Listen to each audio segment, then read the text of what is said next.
Keluarkan buku catatan harian peninggalan ibu mertua. Di dalam buku itu tertulis dengan rinci seluruh uang yang pernah diberikan ibu mertua kepada anak-anak dan keluarganya selama bertahun-tahun. Kakak tertua ternyata berkali-kali meminjam uang hingga puluhan ribu yuan, tetapi tidak pernah mengembalikannya sedikit pun. Adik laki-laki dan kakak ipar perempuan juga terus meminta uang dengan berbagai alasan. Sementara wanita itu sendiri tidak pernah meminta apapun kepada ibu mertuanya. Bahkan, meskipun penghasilannya kecil, setiap bulan ia tetap memberikan 500 yuan sebagai uang saku untuk ibu mertuanya. Sebenarnya ibu mertua berkali-kali menolak karena tahu kehidupan wanita itu tidak mudah. Namun wanita tersebut selalu memaksa agar ibu mertuanya menerima uang itu. Karena itulah ibu mertua selama ini merasa sangat bersalah kepadanya.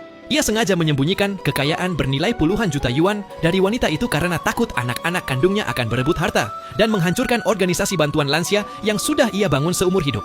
Setelah mendengar semua penjelasan itu, akhirnya semua orang memahami alasan sebenarnya mengapa ibu mertua lebih memilih mewariskan semuanya kepada menantunya. Di mata banyak orang, anak-anak kandung ibu mertua hanya terlihat seperti orang-orang serakah yang terus menguras uang orang tua mereka sendiri.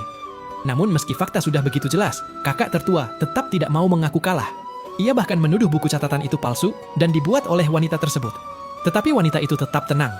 Ia mengatakan bahwa tulisan tangan di buku tersebut bisa diperiksa oleh ahli kapan saja untuk membuktikan keasliannya. Mendengar itu, keluarga kakak tertua akhirnya benar-benar tidak bisa membalas lagi.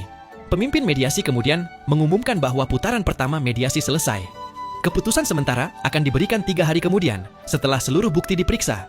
Keluarga kakak tertua pergi sambil mengomel dan mengancam tidak akan membiarkan masalah itu selesai begitu saja. Namun sebenarnya, mereka sendiri sadar bahwa peluang memenangkan gugatan secara hukum sangat kecil. Karena itulah mereka mulai menyusun rencana licik lainnya. Kakak tertua berniat membuat surat wasiat palsu dan mencari saksi bayaran untuk mengganggu proses pewarisan perusahaan milik ibu mertua. Sementara kakak ipar perempuan yang mengenal beberapa selebritas internet berencana memutarbalikkan fakta di media sosial agar publik menekan wanita tersebut. Tetapi mereka tidak tahu bahwa wanita itu kini sudah mendapatkan dukungan penuh dari organisasi bantuan lansia. Meski banyak anggota organisasi belum pernah bertemu langsung dengannya, mereka sering mendengar mendiang ketua bercerita tentang dirinya. Mereka tahu bahwa setelah suaminya meninggal dunia, wanita itu dan ibu mertuanya saling bergantung satu sama lain. Walaupun di luar terlihat dingin dan keras, ibu mertua sebenarnya selalu diperhatikan dan dirawat dengan tulus oleh wanita tersebut. Para lansia itu juga sangat mempercayai penilaian mantan ketua mereka. Karena itulah mereka semua mendukung wanita itu untuk menjadi ketua baru organisasi.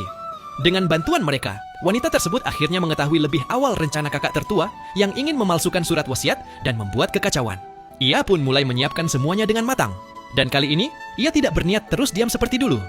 Ia sudah memutuskan bahwa jika kakak tertua benar-benar datang membuat masalah, maka ia akan menggunakan rencana cadangan yang ditinggalkan ibu mertuanya.